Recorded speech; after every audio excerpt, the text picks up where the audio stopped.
Hello दोस्तों, आप सभी का स्वागत है आपका अपने यूट्यूब चैनल शिक्षालय में। तो दोस्तों आज की इस वीडियो में मैं आप लोग को क्लास 10 का साइंस का दोस्तों जो आप लोग को 23 दोस्तों नवंबर के दिन जो एग्जाम होने वाला है उसका वीकली टेस्ट के दोस्तों मोस्ट इंपोर्टेंट क्वेश्चन लेके आ चुका हूँ। ऑब्जेक्टिव का और सब्जेक्टिव क्वेश्चन देखने वाले हैं।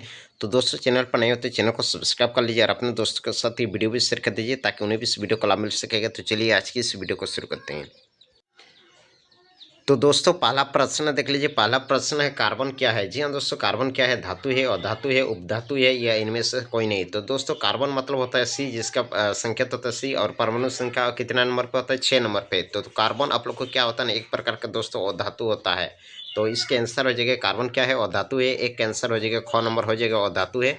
नेक्स्ट दोस्तों 2 नंबर प्रश्न देख लीजिए। 2 नंबर प्रश्न है आप लोग का कार्बन और हाइड्रोजन से बने यौगिक को क्या कहते हैं। जी हाँ दोस्तों, कोई भी एक कार्बन ले लेते हैं और कोई भी एक हाइड्रोजन होता है, इन दोनों को बने यौगिक को क्या कहते हैं। जैसे मान लीजिए कार्बन का कोई भी हम ले लेते हैं, जैसे C2H 3 यहाँ पे हम 4 लेते हैं, C2H4 लेते हैं। तो ये आप लोग देख लीजिए, यहाँ पे कार्बन है और यहाँ पे हाइड्रोजन है। कार्बन और हाइड्रोजन से जो बना यौगिक होता है ना, उसको कहते हैं हम लोग हाइड्रोकार्बन होता है। और हाइड्रोकार्बन 3 प्रकार का होता है, एल्केन, अल्कीन और अल्काइन। तो यहाँ बोला गया है कि कार्बन और हाइड्रोजन से बने यौगिक को क्या कहते हैं, तो इनको हम लोग हाइड्रोकार्बन कहते हैं। तो ऑप्शन नंबर गो इसका राइट आंसर हो जाएगा। तीसरा प्रश्न देख लीजिए। तीसरा प्रश्न, निम्नलिखित में से कौन असंतृप्त हाइड्रोकार्बन है? असंतृप्त, जी हाँ दोस्तों, संतृप्त में सिर्फ एल्केन आता है और असंतृप्त में एल्कीन और एल्काइन दोनों आता है। तो यहाँ पे आप लोग को देखना है कि कौन वाला एल्कीन है और कौन वाला क्या है, एल्काइन है। तो दोस्तों एल्केन में दोस्तों आप लोग को क्या होता है, CnH2n। इसका जो फॉर्मूला होता है CnH2n+2। और एल्किन का होता है CnH2n होता है और एल्काइन का होता है दोस्तों CnH2n-2 होता है, यानी कि CnH2n-2। तो आप लोग को यहाँ पे देखना है कि कौन वाला आप लोग को असंतृप्त हाइड्रोकार्बन है। असंतृप्त में अगर आप लोग देख सकते हो CH4, ये आप लोग का मेथेन होता है, ये आप लोग को संतृप्त में आएगा। यहाँ पे दो C2H6 मतलब दोगुना से 2 ज़्यादा है, यानी कि ये आप लोग का भी मेथेन एथेन में आ जाएगा। इसको C2H4 ये आप लोग का एथीन में आएगा। एथीन मतलब ये आप लोग का एल्किन ग्रुप का आएगा। तो यहीं वाला आप लोग का असंतृप्त हाइड्रोकार्बन होगा। 3 के आंसर हो जाएगा गौ नंबर।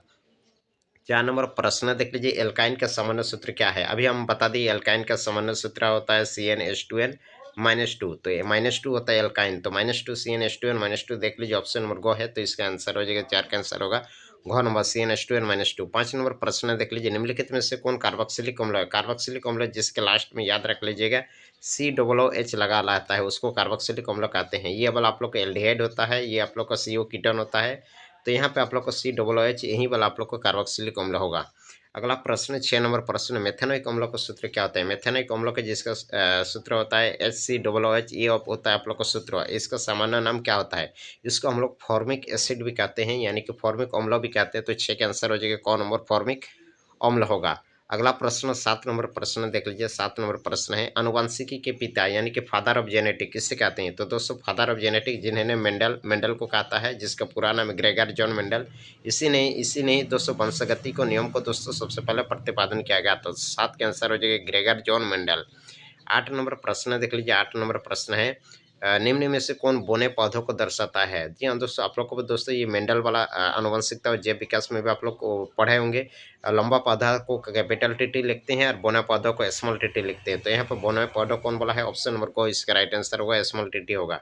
9 नंबर प्रश्न है, मेंडल ने अपने प्रयोग में के लिए किस पौधों को चुना? ये मोस्ट इंपोर्टेंट क्वेश्चन है। मेंडल ने अपने प्रयोग के लिए मटर के पौधों को सिलेक्ट किया था, जिसका बॉटनिकल नाम होता है पैसुम सतिवम। ये जी हाँ दोस्तों, पैसुम सतिवम। तो मेंडल ने मटर के पौधों को सिलेक्ट किया था। 10 नंबर प्रश्न देख लीजिए। मनुष्य में कितने जोड़े गुणसूत्र पाए जाते हैं? तो मनुष्य में दोस्तों 23 जोड़े पाए जाता है। जोड़ा में 23 पाया जाता है। अगर संख्या में पूछा जाएगा तो 46 होगा। तो 10 के आंसर हो जाएगा गौ नंबर 23 जोड़ा। आगे दोस्तों सब्जेक्टिव प्रश्न देख लीजिए। सब्जेक्टिव प्रश्न है, हाइड्रोकार्बन क्या है? संतृप्त और असंतृप्त हाइड्रोकार्बन में अंतर लिखना है। तो इसके आप लोग उत्तर लिख लीजिएगा। हाइड्रोजन और कार्बन से बने यौगिक को हाइड्रोकार्बन कहते हैं। हाइड्रोकार्बन 2 प्रकार होता है, एक होता है संतृप्त और एक होता है असंतृप्त। संतृप्त में लिख लीजिएगा वैसा हाइड्रोकार्बन जिनमें कार्बन परमाणुओं के बीच दोस्तों एकल बॉन्ड यानी कि सिंगल बॉन्ड से जुड़ा रहेगा, उसको कहते हैं संतृप्त हाइड्रोकार्बन।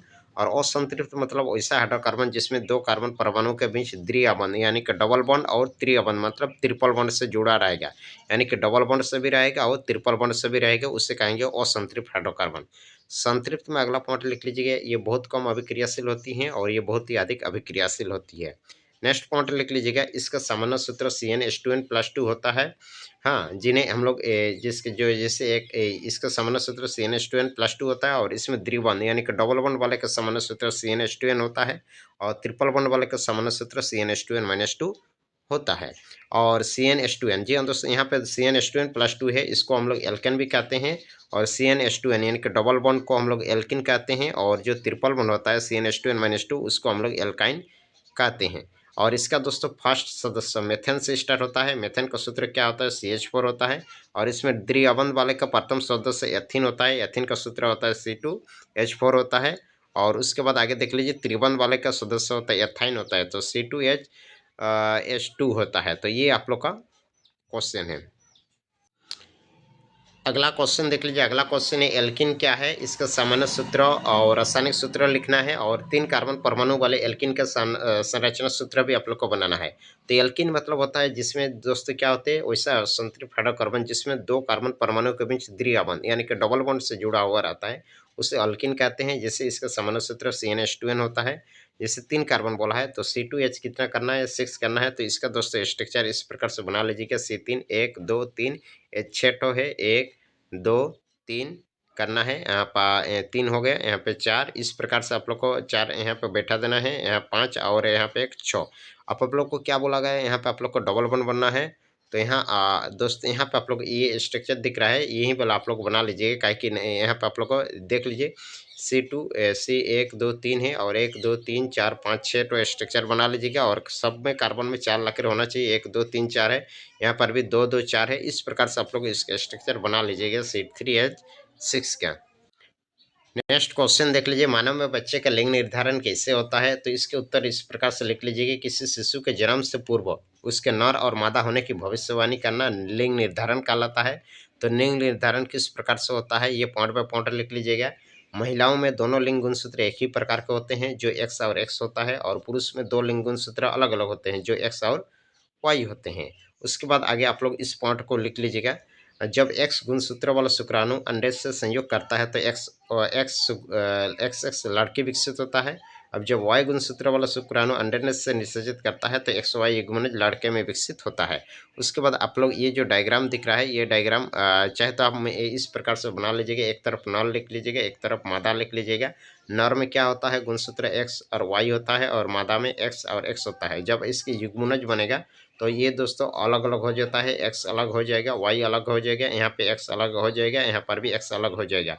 और ये X के साथ मिलेगा तो XX बनेगा, ये X इसके साथ मिलेगा तो XX यानी कि लड़की बनेगा, ये X और Y मिलेगा तो XY बनेगा, फिर ये X और Y मिलेगा तो ये X और Y मिलेगा। तो इस प्रकार से दोस्तों आप लोग का इसका डायग्राम बनाना है।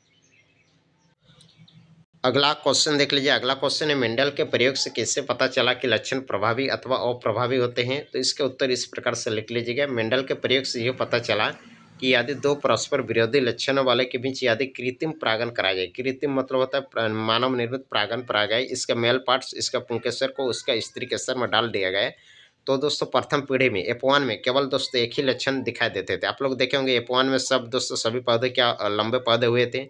हाँ, जबकि दूसरा लक्षण भी उस पौधों में सुरक्षित था, यानी कि दूसरा लक्षण नहीं दिख रहा था, लेकिन वो भी दोस्तों उस पौधों में छिपा हुआ था और अप्रभावी अवस्था में होता है। दूसरी पीढ़ी में जब हम लोग F2 को पौधों को जनरेशन करा दिए, F2 को क्रॉस करा दिए, तो इस बात की पुष्टि होती है। और यहाँ पे दोस्तों आप लोग का दिख गया है एक लंबा, ये F2 जनरेशन का डायग्राम है। F2 में TT और स्मॉल TT को गुना कर दिए, तो इस प्रकार से दोस्तों हम लोग का देख लीजिए, यहाँ पे 75% दोस्तों क्या आया था, लंबा पौधा, और 25% दोस्तों बोना पौधा आया था।